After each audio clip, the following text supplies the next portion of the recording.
എല്ലാവർക്കും നമസ്കാരം. എല്ലാവർക്കും സുഖമായിട്ടിരിക്കുന്നോ? എല്ലാവർക്കും ഭഗവാന്റെ അനുഗ്രഹം ഉണ്ടാവട്ടെ. വിഷമത്തിലൊക്കെ ഇരിക്കുന്നവരൊരു കാര്യം ഓർക്കുക, നിങ്ങളുടെ സമയം ഒരിക്കൽ തീർച്ചയായിട്ടും വന്നു ചേരുന്നതാണ്. നിങ്ങൾ ശുഭാപ്തി വിശ്വാസത്തോടെ നിങ്ങളുടെ കർമ്മങ്ങളൊക്കെ ചെയ്തുകൊള്ളുക. തീർച്ചയായും നിങ്ങളുടെ പ്രവർത്തനങ്ങൾക്കും പ്രാർത്ഥനകൾക്കൊക്കെ ഒരിക്കൽ ഫലം ഉണ്ടാവുക തന്നെ ചെയ്യും. അപ്പോൾ അതുകൊണ്ട് ആരും വിഷമിക്കേണ്ട കാര്യമില്ല. നിരവധി ആളുകൾ അവരുടെ പ്രശ്നങ്ങൾ മെസ്സേജുകളായിട്ട് പ്രാർത്ഥനകളിൽ ഉൾപ്പെടുത്തുന്നതിനായിട്ടും മറ്റും അയക്കുന്നുണ്ട്. നിങ്ങളുടെ പ്രശ്നങ്ങളുടെയൊക്കെ ആഴം ഞാൻ തീർച്ചയായിട്ടും ഉൾക്കൊള്ളുന്നുണ്ട്. അതോടൊപ്പം തന്നെ നിങ്ങളുടെ പ്രശ്നങ്ങൾ എൻ്റെ പ്രശ്നങ്ങളായിട്ട് ഉൾക്കൊണ്ടുകൊണ്ട് എപ്പോഴും എൻ്റെ പ്രാർത്ഥനകളിലുണ്ട്. അതോടൊപ്പം തന്നെ പ്രശ്നങ്ങൾ പരിഹരിക്കപ്പെട്ടതായിട്ട് അറിയിച്ചുകൊണ്ടുള്ള സന്ദേശങ്ങളൊക്കെ എനിക്ക് ലഭിക്കുന്നുണ്ട്. അത് തീർച്ചയായിട്ടും വളരെ സന്തോഷമുണ്ടാക്കുന്നൊരു കാര്യമാണ്. മറ്റുള്ളവരുടെ പ്രശ്നങ്ങളും കൂടി എത്രയും വേഗം പരിഹരിക്കട്ടെ എന്ന് ഞാൻ പ്രാർത്ഥിക്കുകയാണ്. ഇനി നമുക്ക് അശ്വതി നക്ഷത്രക്കാർക്ക് ജീവിത വിജയത്തിന് ആവശ്യമായ കാര്യങ്ങളെക്കുറിച്ച് ഒന്ന് പരിശോധിക്കാം കേട്ടോ. ഇനി ഈ രാശിചക്രത്തിലെ വിപ്ലവകാരികൾ എന്ന് വെച്ചാൽ എന്ന് വേണമെങ്കിൽ നമുക്ക് പറയാം അശ്വതിയെ. അതായത് ജ്യോതിഷത്തിലെ 27 നക്ഷത്രങ്ങളിൽ ആദ്യത്തേതാണ് അശ്വതി. ഇത് പ്രപഞ്ചയാത്രയുടെ തുടക്കത്തെയാണ് സൂചിപ്പിക്കുന്നത്. അശ്വിനി ദേവന്മാർ അല്ലെങ്കിൽ ദൈവിക വൈദ്യന്മാർ. ഭരണാധികാരികളായ ഈ നക്ഷത്രത്തിൽ ജനിച്ചവർക്ക് അപാരമായ ഒരു ഊർജ്ജസ്വലതയും വേഗതയും ആരെയും സുഖപ്പെടുത്തുവാനുള്ള ഒരു പ്രത്യേക കഴിവും ഉണ്ടാവും. അത് എന്തുകൊണ്ടാണെന്ന് വെച്ചാൽ ഈ അശ്വിനി ദേവന്മാരറിയാലോ, അവർ ദേവന്മാരുടെ വൈദ്യന്മാരാണ്. അപ്പം അതിൻ്റെ ഒരു ഗുണമാണത്. അപ്പോൾ അവർക്ക് അതിനുള്ള ഒരു പ്രത്യേക ഒരു കഴിവ് അവർക്ക് ജന്മനാൽ തന്നെ ഉണ്ട്. അതോടൊപ്പം തന്നെ അവരുടെ മറ്റൊരു പ്രത്യേകതയാണ് വളരെ ചടുലത. എന്ത് ചെയ്താലും വേഗത്തിൽ അവർ ചെയ്യും.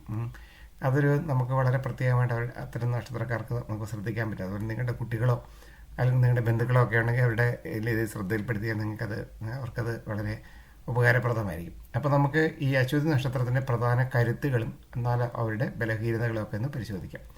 അവരുടെ കരുത്തുകളിലേക്ക് വരികയാണെന്നുണ്ടെങ്കിൽ ഒരു കുതിരയുടെ കരുത്ത് അത് എപ്പോഴും അവർക്കുണ്ടാകുന്നതാണ്. കുതിരയെപ്പോലെ തന്നെ അതീവ വേഗതയും കരുത്തും ഒക്കെ ഉള്ള ആളുകളായിരിക്കും ഇവർ. മറ്റുള്ളവർ പദ്ധതികൾ ആസൂത്രണം ചെയ്യുമ്പോൾ തന്നെ നിങ്ങളത് നടപ്പാലാക്കി തുടങ്ങിയിട്ടുണ്ട്. അതായത് എന്ത് കാര്യം ചെയ്യുമ്പോഴും നിങ്ങൾക്കൊരു ചടുലത അതിലുണ്ടായിരിക്കും. അത് ഫിസിക്കലായിട്ടാണെങ്കിലും ലോജിക്കലായിട്ടാണെങ്കിലും നിങ്ങൾ എന്ത് കാര്യം ചെയ്താലും അത് നിങ്ങൾ വളരെ വേഗത്തിൽ ചെയ്യും. മറ്റുള്ളവർ തുടങ്ങുമ്പോൾ തന്നെ നിങ്ങളത് പകുതിയാക്കിയിട്ടുണ്ടാവും. അതാണ് നിങ്ങളുടെ ഒരു വളരെ പ്രധാനപ്പെട്ട ഒരു കരുത്തെന്ന് പറയാവുന്നത്. അത് നിങ്ങൾക്ക് അശ്വതി നക്ഷത്രക്കാരുടെ എല്ലാം ശ്രദ്ധിച്ചാൽ നിങ്ങൾക്ക് വളരെ പ്രകടമായിട്ട് നിങ്ങൾക്ക് അത് മനസ്സിലാക്കാൻ കഴിയും. ഇനി മറ്റൊന്ന് സൗഖ്യം പകരുന്ന സാന്നിധ്യം. വൈദ്യശാസ്ത്രത്തിലൂടെയോ ആശ്വസിപ്പിക്കുന്ന വാക്കുകളിലൂടെയോ അല്ലെങ്കിൽ നിങ്ങളുടെ സാന്നിധ്യം കൊണ്ടോ മറ്റുള്ളവരുടെ വിഷമങ്ങൾ മാറ്റാൻ നിങ്ങൾക്ക് കഴിയും. ഉദാഹരണത്തിന് മഹാഭാരതത്തിലെ ഈ അശ്വിനി ദേവന്മാർ തന്നെ ശവന മഹർഷിക്ക് യൗവനം തിരികെ നൽകിയതുപോലെ ശരിയായ ഊർജ്ജം ഉണ്ടെങ്കിൽ എന്തിനേയും പുനരുജ്ജീവിപ്പിക്കാൻ നിങ്ങൾക്ക് സാധിക്കുമെന്ന് ഇത് തെളിയിക്കുന്നു. അപ്പോൾ ഈ പുരാണത്തിൽ അറിയാലോ, ഈ ശവന മഹർഷിയുടെ സ്റ്റോറി നിങ്ങൾ മഹാഭാരതത്തിൽ കേട്ട് കാണും. അദ്ദേഹം ജരാന്തരകളെ ബാധിച്ച് അദ്ദേഹം വാർദ്ധക്യത്തിലായപ്പോൾ അത് തിരിച്ച് കൊടുത്തത് അശ്വിനി ദേവന്മാരാണ് എന്ന് പറഞ്ഞ പോലെ തന്നെ നിങ്ങൾ മറ്റുള്ള ആളുകൾക്ക് വിഷമത്തിലേക്ക് ഇരിക്കുന്ന ആളുകളെ ആശ്വസിപ്പിക്കാനും അവർക്ക് ആശ്വാസം പകരാനും അല്ലെങ്കിൽ നിങ്ങളുടെ സാന്നിധ്യം തന്നെ നിങ്ങൾ അവരുടെ രോഗം മാറുന്നാൽ ചിലപ്പോൾ ഇടയാകും. ഉദാഹരണത്തിന് കണ്ടില്ല, നമ്മൾ ചില ഡോക്ടേഴ്സിൻ്റെയൊക്കെ അടുത്ത് പോകുമ്പോൾ നമ്മൾ ആ ഡോക്ടറെ കാണുമ്പോൾ തന്നെ നമ്മുടെ രോഗം പകുതി പോയ പോലെ നമുക്ക് തോന്നും. അത് എന്തുകൊണ്ടാണെന്ന് വെച്ചാൽ അവർക്ക് ആ കൈപുണ്യം കൂടി ഉള്ളതുകൊണ്ടാണ് അവർക്ക് ആ ഒരു കാര്യം സംഭവിക്കുന്നത്. ആ ഡോക്ടർ നമ്മുടെ അടുത്ത് വന്നിട്ട് അല്ലെങ്കിൽ നമ്മൾ അവരുടെ കാണുമ്പോൾ തന്നെ നമ്മുടെ ഒരു പകുതി അസുഖം പോയ പോലെ നമുക്ക് തോന്നും. അത് അവരുടെ ആ ഒരു എന്താ പറയുക, ഒരു ജന്മസിദ്ധമായൊരു കഴിവെന്ന് നമുക്ക് വേണമെങ്കിൽ അത് പറയാം. ഇനി നിങ്ങളുടെ ബലഹീനതകൾ പറയുവാണെങ്കിൽ ക്ഷമയില്ലായ്മ അതൊരു വലിയൊരു ബലഹീനതയാണ് കേട്ടോ. അതുപോലെ ചിന്തിക്കാതെ കാര്യങ്ങൾ വേഗത്തിൽ ചെയ്യാൻ ശ്രമിക്കുന്നതൊക്കെ ചിലപ്പോൾ പരാജയത്തിന് കാരണമായേക്കാം. ഈ വേഗതത്തിനുള്ള വലിയ പ്രശ്നം അറിയാമല്ലോ. നമ്മൾ ഈ വേഗത കൂട്ടി ഓരോ കാര്യങ്ങൾ ചെയ്യുമ്പോൾ നമ്മൾ ചിന്തിക്കാതെ നമ്മൾ എന്ത് ചെയ്താൽ എന്ത് സംഭവിക്കും, നമുക്കത് ചിലപ്പോൾ അത് ചെയ്യാൻ പറ്റത്തില്ല. പ്രോപ്പറായിട്ട് ആസൂത്രണം ഇല്ലാതെ ചിലപ്പോൾ നമ്മൾ മുമ്പോട്ട് പോയെന്ന് വരാം. അപ്പോൾ അത് ഉണ്ട്. അതോടൊപ്പം തന്നെ നിങ്ങളുടെ കുട്ടികളൊക്കെ ഈ നക്ഷത്രത്തിലുണ്ടെങ്കിൽ ഈ വേഗത ഒരു പ്രശ്നമായതുകൊണ്ട് തന്നെ നിങ്ങൾ അവരോട് ഈ ഒരു കാര്യം പ്രത്യേകമായിട്ട് ശ്രദ്ധിക്കാൻ പറയുക. ഉദാഹരണത്തിന് നമ്മൾ എന്ത് ചെയ്യുമ്പോഴും നമ്മൾ വേഗത കൂട്ടി ചെയ്ത് കഴിഞ്ഞാൽ നമുക്ക് അപകടങ്ങളൊക്കെ സംഭവിക്കാൻ സാധ്യത കൂടുതലാണല്ലേ. ഇപ്പോൾ വസ്തുക്കൾ ഉപകരണങ്ങൾ കൈകാര്യം ചെയ്യുമ്പോൾ അല്ലെങ്കിൽ വാഹനം കൈകാര്യം ചെയ്യുമ്പോൾ അല്ലെങ്കിൽ ഇപ്പോൾ നമ്മൾ സഞ്ചരിക്കുമ്പോൾ ഒക്കെ നമ്മൾ അനാവശ്യമായ വേഗത നമ്മൾ ഉപയോഗിച്ചിട്ടുണ്ടെങ്കിൽ ചിലപ്പോൾ നമുക്ക് അപകടങ്ങൾ ഉണ്ടാകാനുള്ള സാധ്യതയുണ്ടാകും. അപ്പോൾ അത് അശ്വതി നക്ഷത്രക്കാർ വളരെ പ്രത്യേകമായിട്ട് ശ്രദ്ധിക്കേണ്ടതായ ഒരു കാര്യമാണ് കേട്ടോ. ഇനി നിങ്ങളുടെ വാശി, ലക്ഷ്യത്തിനെത്താനുള്ള ധൃതിയിൽ നിങ്ങൾ ചില നല്ല ഉപദേശങ്ങളൊക്കെ അവഗണിക്കും. അതല്ലെങ്കിൽ അങ്ങനത്തെ ഒരു പ്രശ്നമുണ്ട്. ആരെങ്കിലുമൊക്കെ നല്ല കാര്യം പറഞ്ഞു കൊടുത്താൽ ആ ഒരു ലക്ഷ്യമാണ് നിങ്ങളുടെ ഇത്. അതുകൊണ്ട് നിങ്ങളൊരു ആ തിടുക്കത്തിൽ നിങ്ങൾ അതൊന്നും ശ്രദ്ധിക്കാതെ ആ വാർണിങ്സ് ഒക്കെ ചിലപ്പോൾ അവോയ്ഡ് ചെയ്യാനുള്ളൊരു ടെൻഡൻസി ഈ അശ്വതി നക്ഷത്രക്കാർക്കുണ്ടായിരിക്കും. അപ്പോൾ അത് നിങ്ങളൊന്ന് മനസ്സിലാക്കിയിരുന്നത് നല്ലത്. നിങ്ങൾ ചിലപ്പോൾ ഇത് ഈ ഒരു ചെറിയൊരു കാര്യം നിങ്ങൾ വിചാരിച്ചിരുന്ന ചില അപകടങ്ങളിൽ നിന്നൊക്കെ നിങ്ങൾക്ക് രക്ഷപ്പെടാൻ നിങ്ങൾക്ക് തീർച്ചയായിട്ടും ഈ ഒരു കാര്യം ശ്രദ്ധിച്ചാൽ നിങ്ങൾക്ക് പറ്റും കേട്ടോ. അപ്പോൾ അതായത് ലിയോ ടോൾസ്റ്റോയുടെ പ്രശസ്തമായ ഒരു വചനമുണ്ട്, ഏറ്റവും ശക്തരായ രണ്ട് പോരാളികൾ എന്ന് പറയുന്നത് ക്ഷമയും സമയവുമാണ്. അദ്ദേഹം പറഞ്ഞതാണ്. അപ്പോൾ അത് അതിന് ഒരുപാട് ആന്തരാർത്ഥങ്ങളുണ്ട്. നമ്മളതിനെക്കുറിച്ച് ചിന്തിക്കുമ്പോൾ നമുക്ക് അത് മനസ്സിലാവും. ഓക്കെ, ഇനി നിങ്ങൾ വിജയ സാധ്യതയുള്ള നിങ്ങളുടെ മേഖലകളൊന്ന് നമുക്ക് നോക്കാം. അത് പെട്ടെന്ന് തീരുമാനങ്ങൾ എടുക്കേണ്ടി വരുന്ന വേഗതയുള്ള തൊഴിൽ മേഖലകളിൽ നിങ്ങൾ ശോഭിക്കും. ഉദാഹരണത്തിന് നിങ്ങളൊരു വൈമാനികനാണെങ്കിൽ അല്ലെ, വളരെ പെട്ടെന്ന് തീരുമാനങ്ങളൊക്കെ എടുക്കേണ്ടി വരും. അതുപോലെ തന്നെ നിങ്ങൾ ഈ സർവീസുകളിൽ പോലീസ്, ആർമി അല്ലെങ്കിൽ അങ്ങനെയുള്ള എയർഫോഴ്സ്, നേവി അങ്ങനെയൊക്കെയുള്ള മേഖലകളിലൊക്കെ അതുപോലെ തന്നെയുള്ള വിവിധങ്ങളായ ഡിപ്പാർട്ട്മെൻറ്റുകൾ അത്തരത്തിലുള്ള ജോലികളൊക്കെ അതിവേഗത്തിൽ നിങ്ങൾ തീരുമാനങ്ങൾ എടുക്കേണ്ടി വരുന്ന ഒരു കാര്യം. അതുപോലെ സ്പോർട്സ് മേഖലയിൽ അല്ലേ, അവിടെയൊക്കെ വളരെ പെട്ടെന്നാണ് നമ്മളുടെ സ്ട്രാറ്റജികൾ മാറ്റേണ്ടതും അല്ലെങ്കിൽ തീരുമാനമൊക്കെ മാറ്റേണ്ടത്. അപ്പോൾ അത്തരം മേഖലകളിൽ നിങ്ങൾക്ക് വളരെയധികം വിജയിക്കാൻ കഴിയും. നിങ്ങളുടെ കുട്ടികളൊക്കെ ഉണ്ടെങ്കിൽ നിങ്ങളതൊന്ന് ശ്രദ്ധിച്ചോളൂ കേട്ടോ. അപ്പം വളരെ പെട്ടെന്ന് തീരുമാനം എടുക്കേണ്ടതായിട്ടുള്ള മേഖലകളൊക്കെ വളരെ ഡോക്ടേഴ്സിനൊക്കെ അത് ആവശ്യമാണല്ലേ, അവർക്കത് വളരെ ഫാസ്റ്റായിട്ട് ചിലപ്പോൾ തീരുമാനങ്ങൾ എടുക്കേണ്ടി വരും. അപ്പോൾ അങ്ങനെയുള്ള മേഖലകളൊക്കെ നല്ല, പ്രത്യേകിച്ച് ഹീലിംഗ് ഉള്ളതുകൊണ്ട് പ്രത്യേകിച്ച് വൈദ്യശാസ്ത്രത്തിന് പോകാൻ ഏറ്റവും അനുയോജ്യമായ നക്ഷത്രം കൂടിയാണ് കേട്ടോ ഇത്. ആ ഹീലിംഗ് പവർ നാച്ചുറലി തന്നെ അവർക്കുള്ളതുകൊണ്ട് ഈ ഡോക്ടേഴ്സ്, നേഴ്സൊക്കെ ആവാൻ പറ്റിയ ഇവർക്ക് ശോഭിക്കാൻ പറ്റും ആ ജോലിയിൽ. ഇനി നിങ്ങളുടെ ആരോഗ്യരംഗവും അതിലേക്ക് വന്നു കഴിഞ്ഞാൽ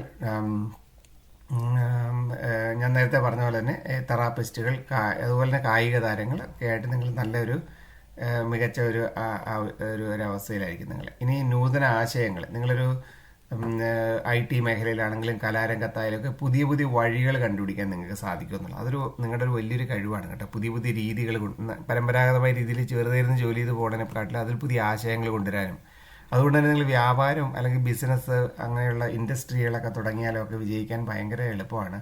കാരണം നിങ്ങൾക്ക് ആ ഒരു പുതിയ ആശയങ്ങൾ നടപ്പിലാക്കാനുള്ള ഒരു കഴിവും ഒക്കെ നിങ്ങൾക്ക് നാച്ചുറലി തന്നെ ഉണ്ട്. ഒന്ന് രണ്ട് പ്രശസ്ത വ്യക്തിത്വങ്ങൾ നോക്കുകയാണെങ്കിൽ ചാർലി ചാപ്ലിൻ, പ്രശസ്ത നടൻ അല്ലേ, അദ്ദേഹം ഈ അശ്വതി നക്ഷത്രക്കാരനായിരുന്നു. അതിൽ ബ്രൂസ്ലി, അദ്ദേഹം ശാരീരിക അച്ചടക്കത്തിൻ്റെ അതോടൊപ്പം വേഗതയുടെ ഒരു പ്രതീകമായിരുന്നു. സാനിയ മിർസ, ടെന്നീസ് പ്ലെയർ, കായിക വീര്യവും മത്സരബുദ്ധിയൊക്കെ ഒരുമിച്ച് ഉള്ള ഒരു താരമാണ്. അപ്പോൾ അഭിവൃദ്ധിയുടെ ഒരു സുവർണ്ണകാലം എന്ന് പറഞ്ഞാൽ ഏതു ദശയിലാണ് നിങ്ങളുടെ യാത്ര ആരംഭിക്കുന്നത്, പക്ഷേ നിങ്ങളുടെ സുവർണ്ണ കാലഘട്ടം വരുന്നത് ഒരു ശുക്രമഹാദശയിലാണ്. അതായത് ഒരു 20 മുതൽ 30 തുടക്കം വരെ നിങ്ങൾ പുതിയ കാര്യങ്ങളൊക്കെ പഠിക്കാനും പരീക്ഷിക്കാനും ഒക്കെ അതായിരിക്കും നിങ്ങളുടെ ഒരു ടൈം എന്ന് പറഞ്ഞാൽ. നിങ്ങളുടെ ഒരു പീക്ക് ടൈം എന്ന് പറഞ്ഞാൽ 35 വയസ്സ് മുതൽ 55 വയസ്സ് വരെയൊക്കെയാണ്. ആ സമയത്ത് നിങ്ങൾക്ക് സമ്പത്തും ഐശ്വര്യവും ഒക്കെ ഉന്നത പദവിയിലേക്ക് നിങ്ങളെ എത്തിക്കും. അതുപോലെ നിങ്ങളുടെ പഴയ കാലത്തുള്ള കഠിനാധ്വാനത്തിൻ്റെയൊക്കെ ഫലം ഈ സമയത്ത് നിങ്ങൾ ലഭിക്കും. അപ്പോൾ ആ ഏജ് ഗ്രൂപ്പിലുള്ള ആളുകൾ ഇത് കാണുന്നുണ്ടെങ്കിൽ അവർ പ്രത്യേകമായിട്ട് നോട്ട് ചെയ്തോളൂ. നിങ്ങൾ 35 വയസ്സിനും 55 വയസ്സിനും ഇടയിലാണെങ്കിൽ നിങ്ങളുടെ പീക്ക് ടൈമാണ്. നിങ്ങളെ ഏറ്റവും ഊർജ്ജത്തിൽ നിങ്ങൾ പ്രവർത്തിച്ചോളുക, നിങ്ങൾക്ക് അതിന് ഫലം കിട്ടുന്ന ഒരു സമയമാണ്. അത് നിങ്ങൾ പ്രത്യേകമായിട്ട് മനസ്സിൽ വെച്ചോളൂ. ഇനി ജീവിത പങ്കാളിയെ തിരഞ്ഞെടുക്കുമ്പോൾ നിങ്ങൾ ശ്രദ്ധിക്കേണ്ട കാര്യം, നിങ്ങളുടെ അസ്വസ്ഥമായ മനസ്സിനെ ശാന്തമാക്കാൻ കഴിയുന്ന എന്നാൽ നിങ്ങളുടെ ആവേശം കെടുത്താത്ത ഒരാളെ പങ്കാളിയെ തിരഞ്ഞെടുക്കുക. അത് വളരെ ക്രിട്ടിക്കലായ ഒരു കാര്യമാണ്. അതായത് നിങ്ങളുടെ ഒരു നിങ്ങൾ ആ ചടുലതയില്ല അതൊക്കെ അംഗീകരിക്കാൻ പറ്റുന്ന ഒരാളായിരിക്കണം. എന്നാൽ കുറച്ചൊക്കെ അതിനൊന്ന് കൺട്രോൾ ചെയ്യാൻ പറ്റുന്ന ഒരാളുമായിരിക്കണം. നിങ്ങളിങ്ങനെ പെട്ടെന്ന് ചടുലത കൊണ്ട് നിങ്ങൾക്ക് മാനസികാസ്വാസ്ഥ്യങ്ങളൊക്കെ ഉണ്ടായാലും അതിനെ തണുപ്പിക്കാൻ പറ്റും. എന്നാലും നിങ്ങളുടെ ആവേശമൊക്കെ നിങ്ങൾ എന്തെങ്കിലും പുറപ്പെടാൻ തുടങ്ങുമ്പോൾ അത് വേണ്ട ഇത് വേണ്ടെന്നൊക്കെ പറയുന്ന ഒരു പങ്കാളിയാണെങ്കിലോ അവിടെയും പ്രശ്നമാണ്. കാരണം നിങ്ങളുടെ പ്രവർത്തനങ്ങളൊന്നും നിങ്ങൾക്ക് ചെയ്യാൻ പറ്റില്ല. അപ്പം നിങ്ങളുടെ ആവേശം കെടുത്താത്ത ഒരു പങ്കാളി എന്നാൽ അതേസമയം ഒരു നിയന്ത്രിതമായി പോകുന്ന ഇതിൻ്റെ ഒരു മീഡിയത്തിൽ നിൽക്കുന്ന ഒരു പങ്കാളിയായിരിക്കും നിങ്ങൾക്ക് നല്ലത്. അതുപോലെ ഏറ്റവും പ്രധാനപ്പെട്ട ഒരു കാര്യം, നിങ്ങളുടെ എടുത്തുചാട്ടം നിങ്ങളുടെ ഒരു ചെറിയൊരു ഡ്രോബാക്കാണെന്ന് ഞാൻ നേരത്തെ പറഞ്ഞു. അതുകൊണ്ട് തന്നെ പങ്കാളിയെ തിരഞ്ഞെടുക്കുമ്പോൾ തന്നെ ധൃതിയൊന്നും കാണിക്കരുത്. നിങ്ങളത് വളരെ സൂക്ഷ്മമായിട്ട് പരിശോധിച്ച്, ഇപ്പോൾ രക്ഷകർത്താക്കളോടൊക്കെയാണ് ഞാൻ പറയുകയാണ്, വളരെ പ്രത്യേകമായിട്ട് ആ സ്വഭാവങ്ങൾ മാച്ച് ചെയ്യുന്ന ഒരാളെ എടുക്കുന്നതായിരിക്കും ഏറ്റവും നല്ലത്. ഇപ്പം നള ദമയന്തി, നമ്മളൊരു ഇതിഹാസ കഥ വയ്ക്കുകയാണ്. നള ദമയന്തി കഥയിലെ ഈ നളന് കുതിരകളെ കൈകാര്യം ചെയ്യാനുള്ള ഒരു കഴിവുണ്ടായിരുന്നു. അത് അശ്വതി ഗുണമാണ്. അപ്പോൾ അദ്ദേഹത്തിന് എന്നാൽ അതേസമയം വളരെ ക്ഷമയുള്ള ആളുമായിരുന്നു. ഈ രണ്ടും കൂടെ ചേർന്നപ്പോഴാണ് ഈ നളനും ദമയന്തിക്കും വീണ്ടും ഒന്നിക്കാനും വിജയിക്കാനും ഒക്കെ സാധിച്ചു. നിങ്ങൾ നള ദമയന്തി കഥ നിങ്ങൾ പരിശോധിച്ചാൽ നിങ്ങൾക്ക് മനസ്സിലാക്കാൻ പറ്റും. അതാണ് നമുക്കൊരു ഇവർ ചെയ്യേണ്ട കാര്യങ്ങൾ എന്താണ് എന്നുള്ളൊരു ഇൻഡിക്കേഷനായിട്ട് ഞാൻ പറഞ്ഞതേ ഉള്ളൂ കേട്ടോ. ഇനിയും ആരോഗ്യം ക്ഷേമത്തിലേക്കൊക്കെ വന്നത് നിങ്ങളുടെ ശരീരം ഒരു ഹൈ പെർഫോമൻസ് എഞ്ചിൻ പോലെയാണ്. അതിന് നല്ല ഇന്ധനവും കൃത്യമായ പരിപാലനവും ഒക്കെ ആവശ്യമുണ്ട്. അപ്പോൾ അതുകൊണ്ട് തന്നെ അത് വളരെ ശ്രദ്ധിച്ചോളും. നിങ്ങളുടെ ശരീരം സൂക്ഷിക്കാൻ നിങ്ങൾ വളരെയധികം ശ്രദ്ധിക്കണം. കാരണം നിങ്ങൾ നല്ലോണം പെർഫോം ചെയ്യുന്ന ആളാണ്, ശാരീരികമായിട്ടും മാനസികമായിട്ടും ഒക്കെ. അപ്പോൾ അതുകൊണ്ട് തന്നെ നിങ്ങൾക്ക് നല്ല കൃത്യമായ ഭക്ഷണവും അതുപോലെ നിങ്ങൾക്ക് നല്ല ആരോഗ്യ പരിപാലനമൊക്കെ ആവശ്യമുള്ള ആളാണ്. അപ്പോൾ നിങ്ങളുടെ കുടുംബാംഗങ്ങളിലൊക്കെ ഇങ്ങനെ നിങ്ങളുടെ കുടുംബത്തിൽ ആരെങ്കിലും ഉണ്ടെങ്കിൽ അത് നിങ്ങൾ ശ്രദ്ധിച്ചോളൂ. അപ്പോൾ അത് പ്രത്യേകിച്ച് തലയുടെ സംരക്ഷണം. അശ്വതി നക്ഷത്രം തലയെ നിയന്ത്രിക്കുന്നതിന് തലവേദനയോ അല്ലെങ്കിൽ മാനസിക തളർച്ചയൊക്കെ വരാതിരിക്കാൻ ആവശ്യത്തിനുള്ള ഉറക്കം നിങ്ങൾക്ക് ആവശ്യമാണ്. കാരണം അങ്ങനെ തലവേദനയൊക്കെ വന്നാൽ നിങ്ങൾ ആകെ ഡൗൺ ആയി പോകും. കാരണം നിങ്ങളുടെ മെയിൻ ആയിട്ടുള്ള ഇത് തലയിലാണല്ലോ. അപ്പോൾ അതുകൊണ്ട് പ്രത്യേകിച്ച് അശ്വതി നക്ഷത്രം തലയെയാണ് നിയന്ത്രിക്കുന്നത്. അപ്പോൾ അതുകൊണ്ട് തന്നെ ഈ തലവേദന പോലെയൊക്കെ വരാതിരിക്കാൻ നിങ്ങൾ കൃത്യമായിട്ടുള്ള വിശ്രമ ഉറക്കമൊക്കെ ആകുക. അതുപോലെ ശാരീരിക വ്യായാമം, ഓട്ടം, യോഗം, അതിൽ എന്തെങ്കിലും ശാരീരിക പ്രവർത്തനങ്ങളിലൊക്കെ ഏർപ്പെടുന്നത് നിങ്ങളെ മാനസികാരോഗ്യം നിലനിർത്താനും കൂടി ആവശ്യമാണ്. അപ്പോൾ അത് നിങ്ങൾ നോക്കുകയുള്ളൂ. കൃത്യമായിട്ട് വ്യായാമം ഒക്കെ ചെയ്യുന്നത് നിങ്ങൾക്ക് വളരെ ആവശ്യമായൊരു കാര്യം കൂടിയാണ്. ഇനി അതുപോലെ തന്നെ ധ്യാനം ചെയ്യാം. ദിവസവും കുറച്ച് നേരം നിശബ്ദമായിട്ടിരിക്കുക, ഒരു 10 മിനിറ്റെങ്കിലും. അത് നിങ്ങളുടെ ഒരു ഊർജ്ജത്തെ സമനിലയിലാക്കാനൊക്കെ സഹായിക്കും.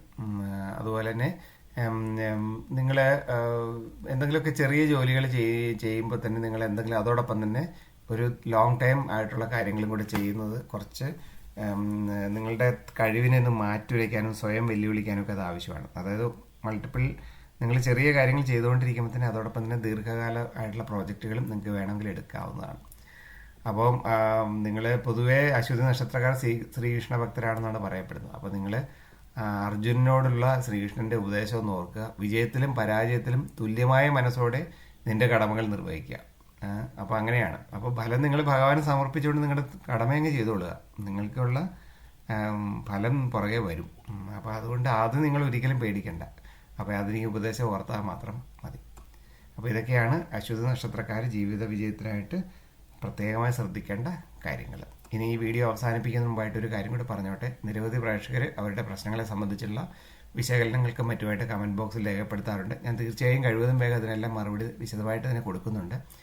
ചില പ്രേക്ഷകർ അതിനുള്ളൊരു ഇമെയിൽ സംവിധാനം കൂടെ വേണമെന്ന് പറഞ്ഞിട്ടുണ്ട്. അപ്പോൾ അതെനിക്കൊന്ന് അവരുടെ പ്രശ്നങ്ങൾ മറ്റുള്ളവർ കാണുന്നതുകൊണ്ടുള്ള ബുദ്ധിമുട്ടുകൊണ്ടായിരിക്കും. അപ്പോൾ അത് വേണമെങ്കിൽ നിങ്ങൾ ഒരു പേര്, നക്ഷത്രം, ജന്മദിനം, ജന്മസമയം, ജന്മസ്ഥലം എന്താണ് പരിശോധിക്കേണ്ട വിഷയം, ഇത് ഈ സ്ക്രീനിൽ കാണുന്ന ഇമെയിൽ ഐഡിയിലേക്ക് നിങ്ങൾ മെയിൽ അയച്ചാലും മതി. ഞാൻ ഇമെയിലായിട്ട് തന്നെ നിങ്ങൾക്ക് വിശദമായിട്ട് മറുപടി തരാം. അല്ലെങ്കിൽ ഈ വീഡിയോയുടെ കമൻറ്റ് ബോക്സിൽ തന്നെ ഇട്ടാലും മതി. ഞാൻ തീർച്ചയായിട്ടും പരിശോധിച്ച് മറുപടി തരാം. ഇതെല്ലാവർക്കും ഉപകാരപ്രദമാകുമെന്നാണ് എൻ്റെ വിശ്വാസം. അപ്പോൾ എല്ലാവർക്കും ഭഗവാന്റെ അനുഗ്രഹം ഉണ്ടാവട്ടെ. എല്ലാവരുടെയും പ്രശ്നങ്ങൾ എത്രയും വേഗം പരിഹരിക്കപ്പെട്ട് സന്തോഷകരമായൊരു ജീവിതം എല്ലാവർക്കും ഉണ്ടാവട്ടെ എന്ന് ഒരിക്കൽ കൂടി ആശംസിക്കുന്നു.